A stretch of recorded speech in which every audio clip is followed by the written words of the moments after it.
started his ministry? 12. Okay. No, you're right. How old was he when he started his discipleship?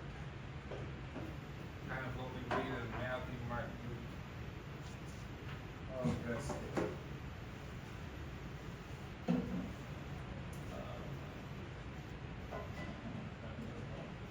All right, about 3 years. Right? So what you read when he picks out Simon and Andrew, right? Out of like fishers of men, right? About 3 years prior to his crucifixion. How many disciples? 12. How many executed?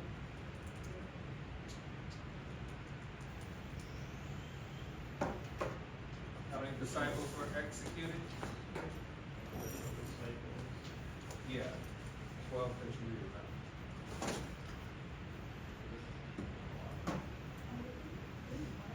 All of them except one. You can maybe think of Judas committing suicide, but except one, which is John. Right? John was boiled in hot oil, so he was disfigured for the rest of his life. Right? But he lived. He wrote the book of Revelation.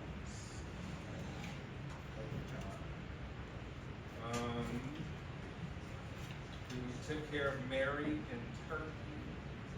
Eventually, Mary ends up in Turkey. John kind of cares for her, takes care of her. No trace of her leaving the earth in some physical form, so we assume that she was assumed for heaven.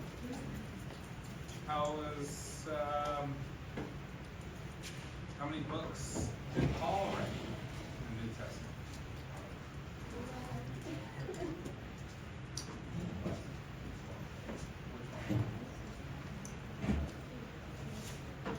Oh, wait, Paul. Come on, I thought this was a Lutheran school. You guys are missing out on the church. I don't know anything about the New Testament. Paul wrote 13 books. Paul wrote about 80 to 85% of the New Testament. Right? Acts, Romans, Ephesians, Galatians, Corinthians, etc. Right? All the churches. Did Paul actually meet Jesus Christ in the flesh? Interesting. Right?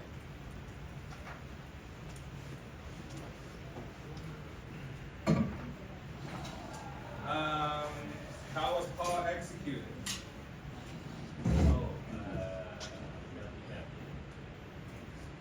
Beheaded. Where?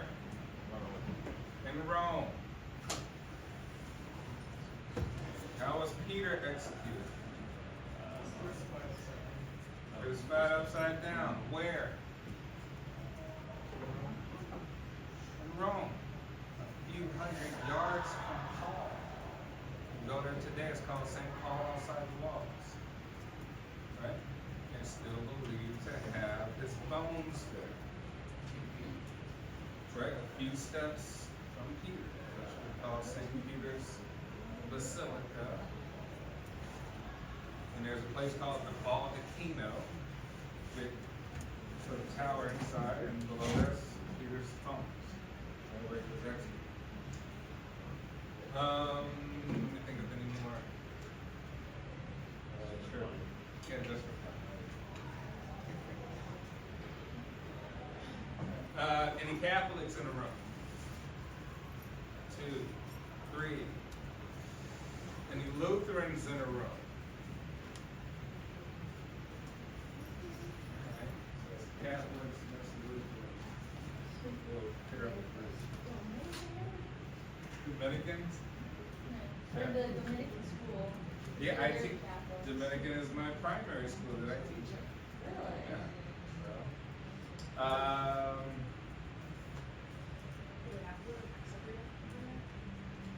not every day. Oh, but they have masses? Yeah, they do have massive.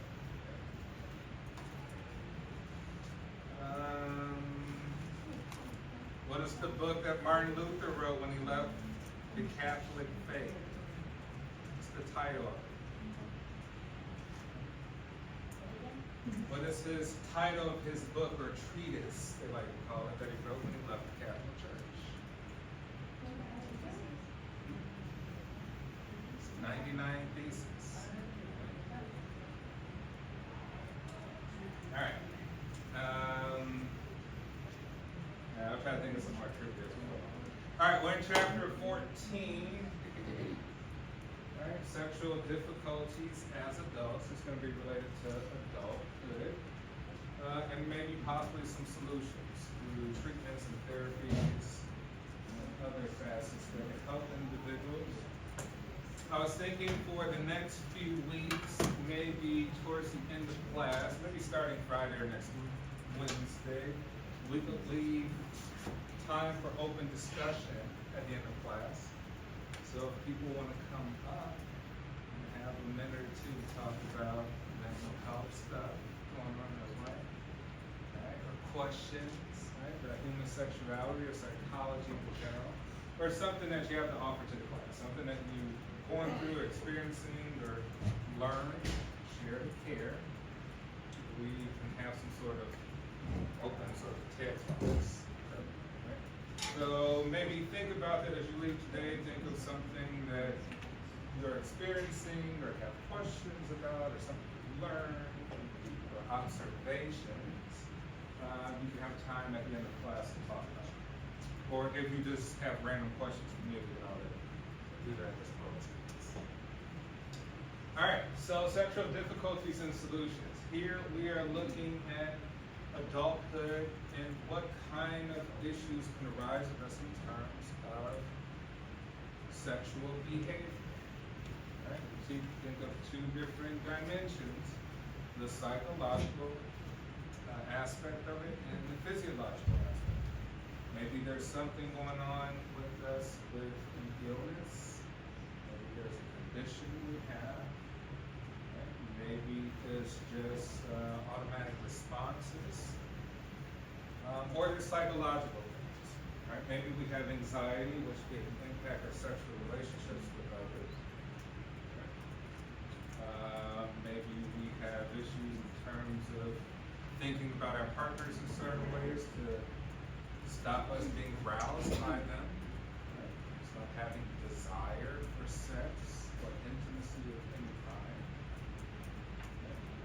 Right? Maybe we have predispositions to not have any interest in sex. Because it's not our cup of tea. It's not sexual interest. Right? So we'll look at all sorts of issues that can arise and how they will impact you and others. Alright, so sexual satisfaction is subjective, right? How satisfied one can be with their sexual relationships as a subjective thing, right? It's really up to you on how you feel. Becomes an issue though, because you are typically engaged with someone else, unless it's some sort of self-satisfying masturbation of some sort, right? But if you're involved with someone else, it may not be subjective. They may have a completely different viewpoint than you about what's occurring in a sexual relationship. Sexual problems are quite common in adulthood, right? Early adulthood, and late adulthood. All sorts of issues. People are discovering themselves sexually, right? What they're into. Maybe at the beginning of their sexual history, they are a little bit more averse to communicating about what they really like, and they just kind of go with the flow. Right? Maybe as they have more experience, they start to say, hey, you know what? This is what I like, and I'm going to behave in a way that really satisfies what I'm really into. As we get older, there can be an increase in the lack of interest for sex, for a host of reasons. Maybe we're just busybodies and we don't have time to go with that.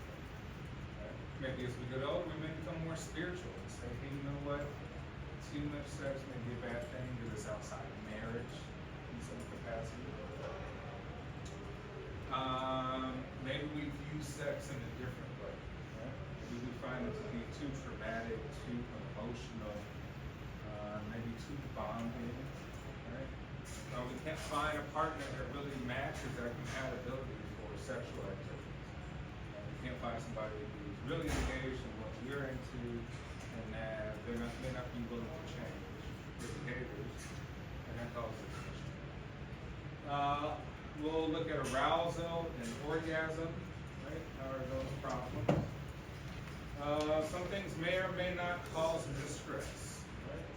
We do have sexual disorders in the DSM, right? People can have all sorts of disorders in terms of dealing with pain, their response to sexual intercourse, right? We can think of their desire for it. Maybe at one point in time they had a high desire, and now they may be facing symptoms of depression because they no longer desire sex. And they found it to be a very healthy and happy sort of activity for themselves. Okay? Associated with overall well-being and life satisfaction. Right? In psychology, we kind of use the information that we have, the studies that we have, generalized. So we say, on average, we here in America believe that healthy sexual activity is a part of a good overall well-being and flourishing as a healthy adult, right? And also in life satisfaction. Yes. Do you know what that is?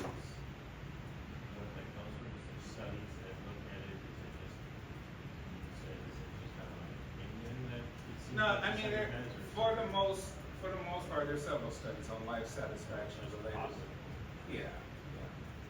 More positive viewpoints on sexual activity as part of satisfaction of your overall well-being. Right? How important is sex to your well-being? There's a ton of studies on it. But it may not be for all. Right? So it may be completely different for you. But we also have to consider, well, is it different for you because of your personal disposition, your personality? You're not a personality of sexual desire, right? Or a sexual emphasis? Or is it situational, right? Where you raised under some sort of conditioning that promoted sex as a negative thing, maybe promoted sex as a positive thing. So we want to kind of look at those two things, disposition versus situation, on kind of your attitude towards sex, right? Your own sexual activities and behaviors.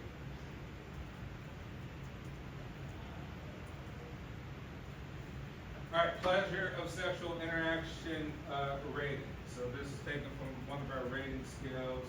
I forget the number of people they asked and studied that was probably a good number. But they asked, how physically pleasurable is your relationship, right?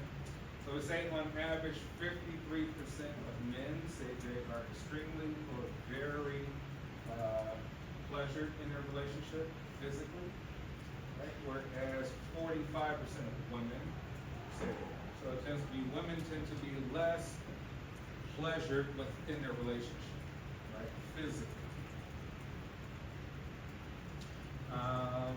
Why do you think that may be? Why do women have a propensity to be less physically pleasured within their relationships?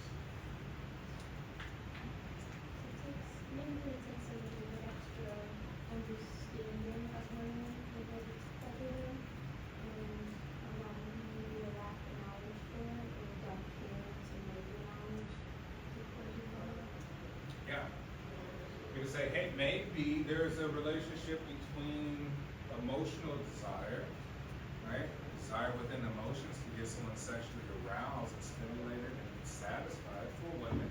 And maybe what men look at easier because it tends to be a more physical, sort of carnal activity, right? Outside of some sort of sexual buildup. 35% of men say they're moderately pleasured, whereas 37% of women, so there's a difference in that. And then 12% of men say they are slightly or not at all, whereas 17% of women say they are slightly or not all pleasured at all. All right, Alright, so here's some prevalence of sexual problems, right? We're looking at age ranges from 18 years of age all the way to 59, right?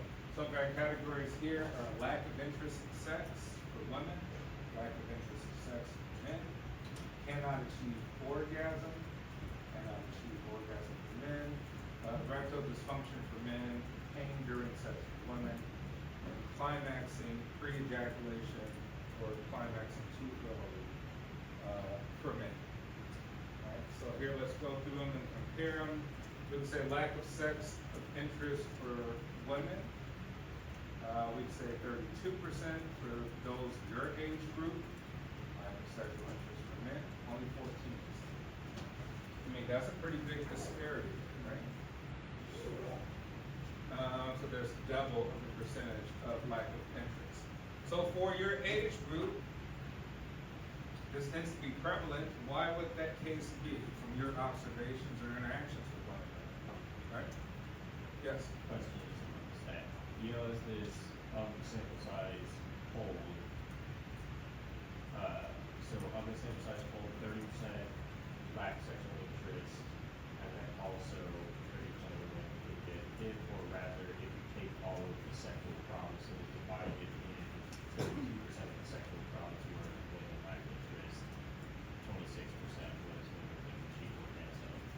Does that make sense? You know which one they fall into? No, I'm not sure which one. Let's just kind of generalize it into simple. Let's simplify it. Alright, so 32% reported for men, lack of sexual interest, well, for women, 32% and 14% lack of interest in sex for men. What are some of your sort of estimations as to why that would be? As you communicate and talk with one another, your own observations of your age group. I think at these younger ages, men still especially don't have the strongest inclination for long-term relationships. Men still have a general sense of like, I'm young, I might be in a serious relationship, but still not very impressed with like, this is my, like life partner and stuff. And I think that, along those lines, men also are like, oh, okay, well, casually dating, casual sex, I want more sex, just in general, maybe that difference that we kind of said. Even along the lack of interest in sex and all of that, men might focus more on that dating on the sexual aspect, and women they might both be looking for partners, and women are more looking for romantic or other external stuff, and then have a high fixation on the sex of the relationship. So like goal-oriented like aspects, right? Different goals. Yes, the goal orientation of the relationship is maybe more focused on sex for men, while they're young and single for women. It's more up, but I also want emotional connection. Alright, for the women, what do you think? Why is there, for your age group, why is lack of sexual interest is more than double for men? And talking about that. I mean, I would definitely agree with that as a personal opinion, but also like, cause you see also for education, women is higher, so I feel like a lot of women are more focused on bettering themselves in life, like educational wise. Cause our percentage is higher on that one too. So interesting point. There was a notice of college graduates being hired for the females than the men. Or maybe So he's I saying think that's school, contributing yeah, factor. like just call it school, work, and whatever else that would come along with it, might not be the first thing in my mind all the time. Gotcha. Anyone else? Alright, cannot achieve orgasm. Women your age group, 26%. Men, 7%. Erectile dysfunction, 7%. Men, your age group, pain during sex, 21%. The women, climax too early. Men, 30%, which is kind of a lot, right? So we're almost one in 3 men in this particular age group are having pre-ejaculation with climaxing too early. For the men in class, what do you kind of estimate why was that? There's such a high degree of climaxing too early for me. It really holds consistently around 30%, because it's 2% really. I was entertained that it goes 30, 32, all the way to 31. And then a certain question about whether or not it's like, hey, early age, you're not experienced yet. And then like how maybe it happens too much, and you get like 49, things start not working, and you get like 59, 60, suddenly the group really works too well. Right? I mean, it could be a possibility. Maybe we could say things like performance anxiety, right? Maybe we don't have enough experience at this point to communicate properly about expectations or get to know someone. We're ego-driven, and therefore we get too excited up in the moment, and that could lead us to kind of have a performance that doesn't meet the criteria. And maybe during these ages, maybe you're a little bit more committed, a little bit more mature. Plausible. All right, specific problems that people encounter, we say desire, right, a lack of it, or too much. You could be overly sexually aroused, hypersexualized to some degree, right? Fantasizing sex in all sorts of situations, all sorts of people. Excitement, drive, and need, right, to be sexually motivated. And then orgasm related, pain during intercourse, right, which is usually more prevalent for women. Endometriosis can occur, right, talking about extra tissue outside the uterus. Maybe women not being lubricated appropriately during sexual intercourse, right, by not being stimulated and aroused the right way. Men also experience pain with things like chafing, right? Which can kind of go both ways. Some of these problems can be lifelong or acquired. Other issues can be women can be sort of susceptible to infections and rejecting male sperm, so they can have reactions to male sperm, which lead into hormone imbalances, things of that nature. And some things can be generalized or situational, right? Your problem may arise if you are in a particular situation with a particular type of partner, but it may not be a generalized situation overall. All right, female sexual interest and arousal disorder, right? Lack of or reduced sexual interest and arousal of female. Male have what's called hypoactive sexual desire disorder. As it begins to age, they tend to lack a desire for sexual intercourse and try to avoid it at all costs. These come with minimal experience of sexual thoughts, fantasies, or interests prior to or during sexual activity for males. And there's this kind of like a lack of focus on the act itself, lack of interest. And then male experience erectile disorder, I think starting at the age, like now, mid-30s, men start to experience erectile dysfunction of some sort, and need to oftentimes seek some sort of counseling or take medications if needed.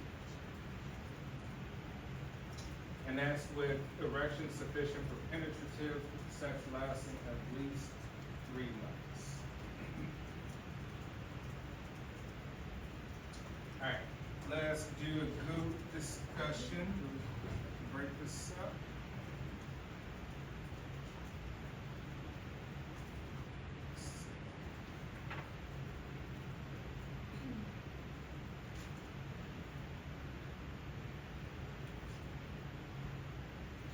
All right, here's our first question.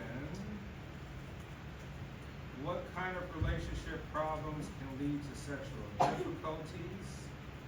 And explain how these might occur and offer some solutions. I'll put this on the board.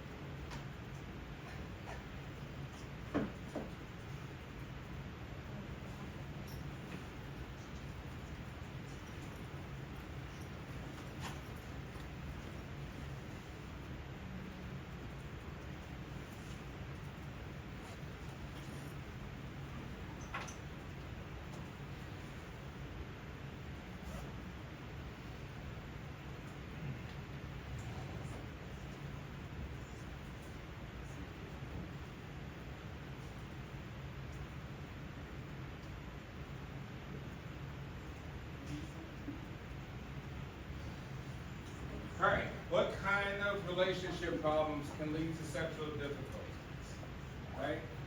And explain how these might occur and offer some solutions. Give you a few minutes to discuss with your kids.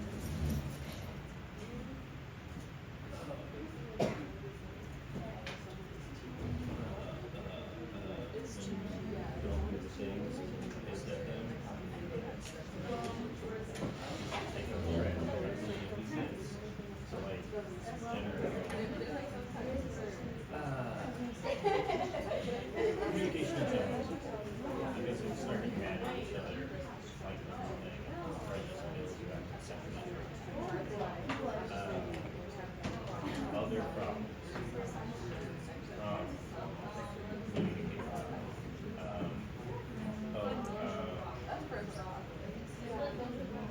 I guess it kind of goes along with it's like, hey, I'm into this instead. I don't like it. Whatever. Same thing. Like if someone is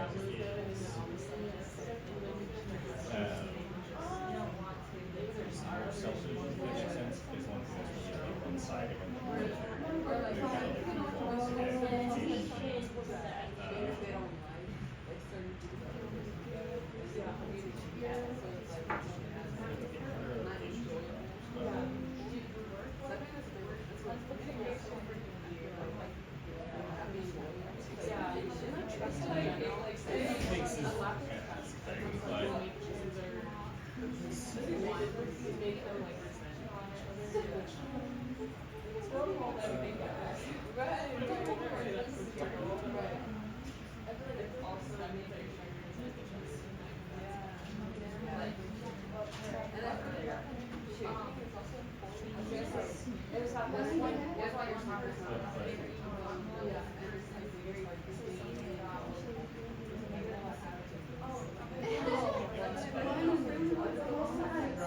Oh, okay, so that is okay. That is, yeah. There is more of those communication thing, but it's like I've heard that of people like get injured or whatever. It's like, hey, it's hard for us to reach out. I mean, it's about that same thing. What's about the sexual work? Thing? Like some people are like, hey, we're not allowed to like do this or whatever and stuff. It's like, what can we do? We need time. We need whatever. So that's what you're saying. Like, yeah, so it's about meeting needs. Yes, because it might be sexual, might be whatever, but it's about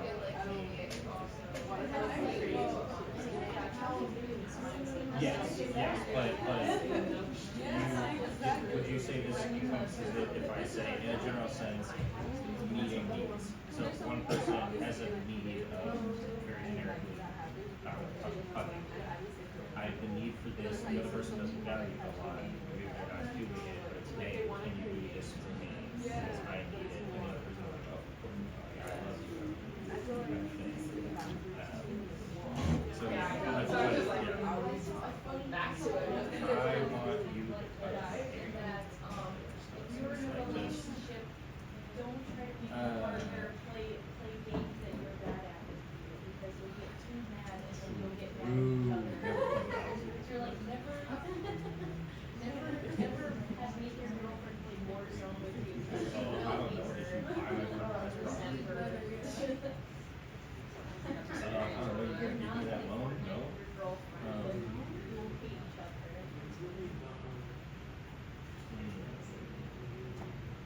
Trust, respect, same shit.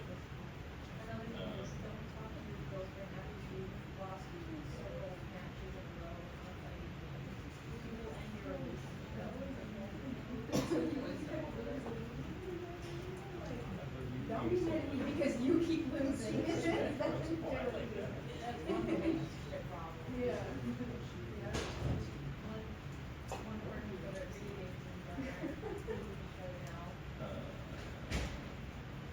All right, let's see what we got. Group one, what were some of the problems that lead to sexual difficulties? So the main thing we all circle around is communication is kind of the core of it, because if you aren't communicating, problems arise. Like person A wants, again, just a generic example. Person A wants hugs, and the other person isn't like a whatever super physical touch person, but it's like, hey, I need this. Can you do this for me? And the other person doesn't. It's like, oh, of course, so it's not a problem. But when you don't communicate certain things and people's needs aren't getting met, when you aren't communicating, something annoys you and grudges start to form, and then you're not as attracted to them anymore. Community needs, communicating like, the importance like- of it, like how important it is to someone. So it's like, oh, like these small acts don't mean a lot to you, but please do it for me, or.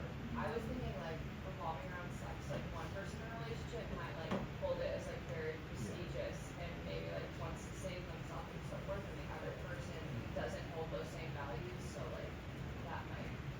So the communication, Yeah. even like in the dating phase, before one engages in sex, the importance of Yeah. sex and touch and intimacy. Yeah, the way I see this, there's a lot of just like generic relationship problems that come about that when you don't address them also can run into sexual stuff. And it's really about just like, hey, we're not communicating about this or this, we're not on the same page. Yeah. Because it's mainly about just separating them into later. What can drive individuals to have poor communication? Like, why would they not communicate? It's that it's never happened in the first place. Well, What? Not fun. Okay. Next group.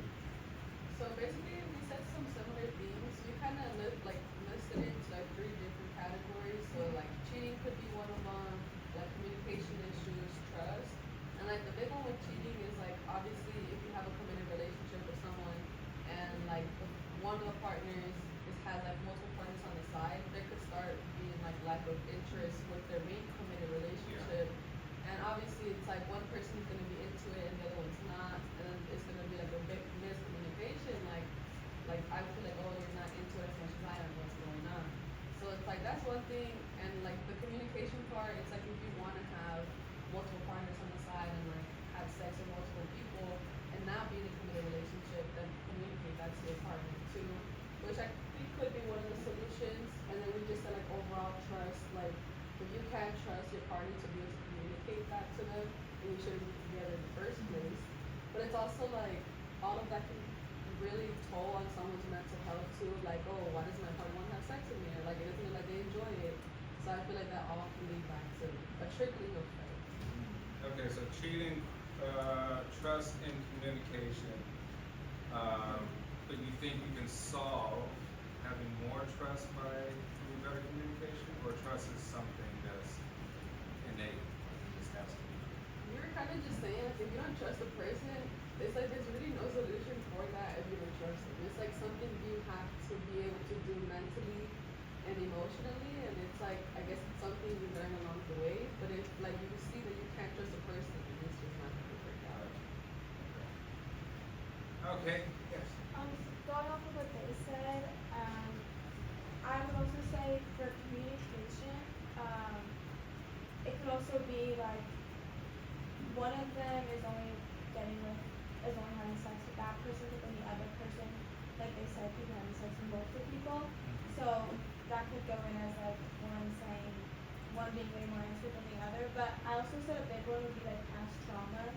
And one of the partners had like just abuse, if anything happened to them before, it can lead to like you can be in the middle of something, they could like freak out, it can just lead to stuff like that. And then different sexual desires, like what the first group said, like one person liking something and then the other person maybe not. And then we said cheating and trust issues, lack of trust can create emotional barriers that affect intimacy, and all these can lead to lack of emotional intimacy. So sexual past trauma, is that something you think that can be helped with just communication with your partner? Yeah, but also depending on like, I feel like with that, it's like as long as your partner knows about it and like what like can help it, I guess, or even like therapy and stuff like that. But the solution you said was like just setting boundaries and just like communicating. Basically, all comes down to communicating. Yes. We talked about lifestyle and scheduling conflictions, which is a much bigger problem now since usually both partners are working at the same time. So if one person has a night shift and the other person has a day shift, then not only do they not have time to have sex, but then they also don't have time to talk to each other and hang out in any other time. And with something like sex that requires an emotional kind of build up to it, it could cause problems to be planning out when you're going to have sex. Like, oh, you're free on a Thursday afternoon? Well, me too. Let's plan to have sex then. And it doesn't do what it would normally do to help build up the relationship if it just happened naturally. So scheduling it can make sex less spontaneous and even more exciting. So now it becomes like a chore. Yeah. Something that needs to be done. It's like a maintenance thing. Yeah. Well, you're by yourself. Yeah. Did you think of anything? Well, the first one I thought was trust.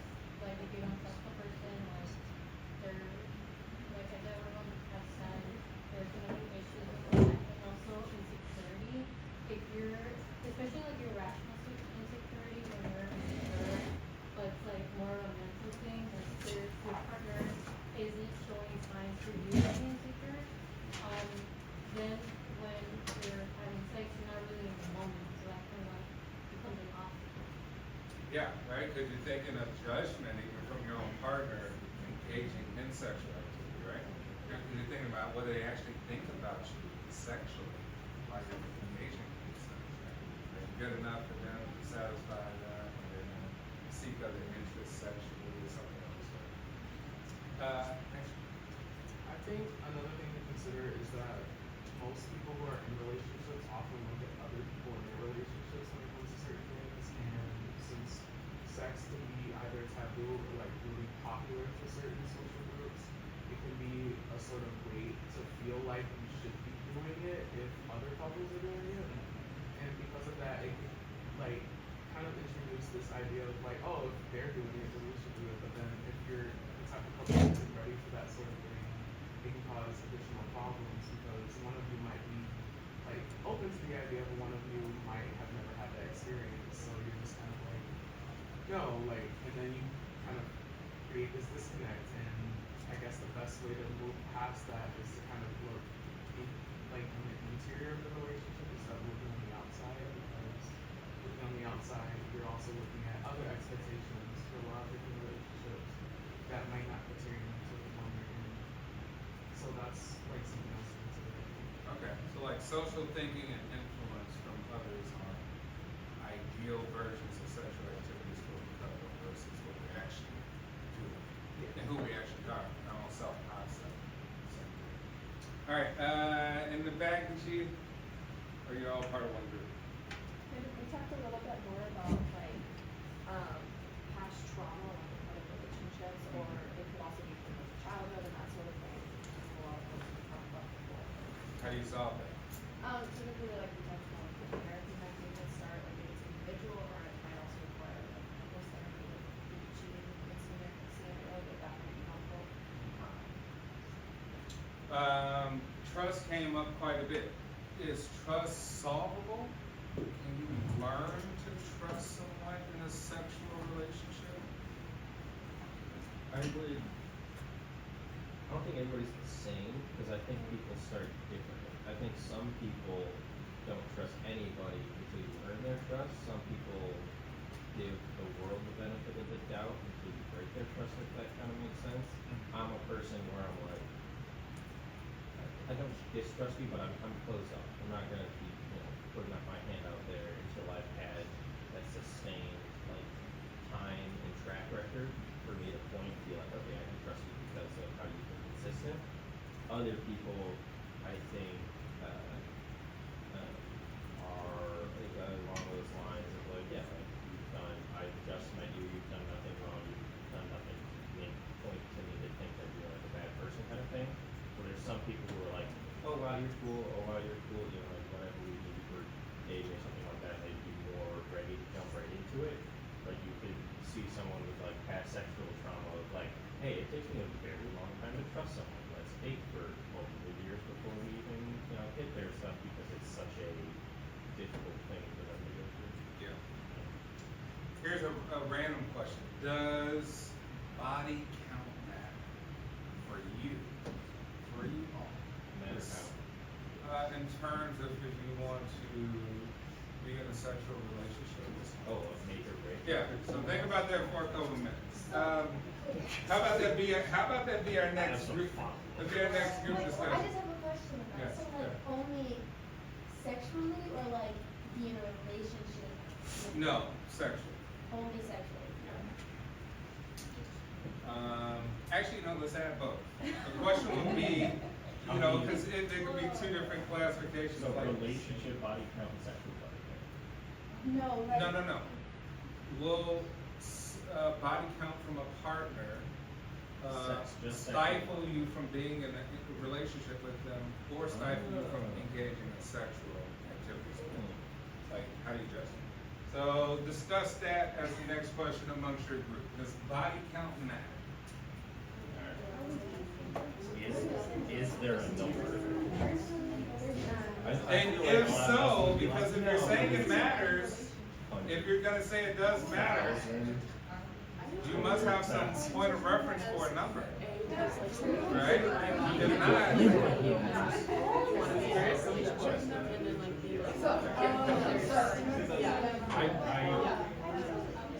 Yeah, I was gonna say, I don't know what kids, I like, now I think about it, one star.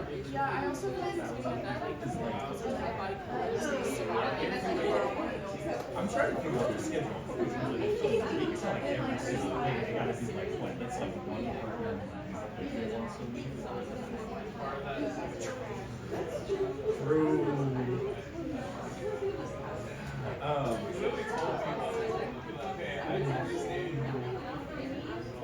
So you body count sexually and relationship, doesn't matter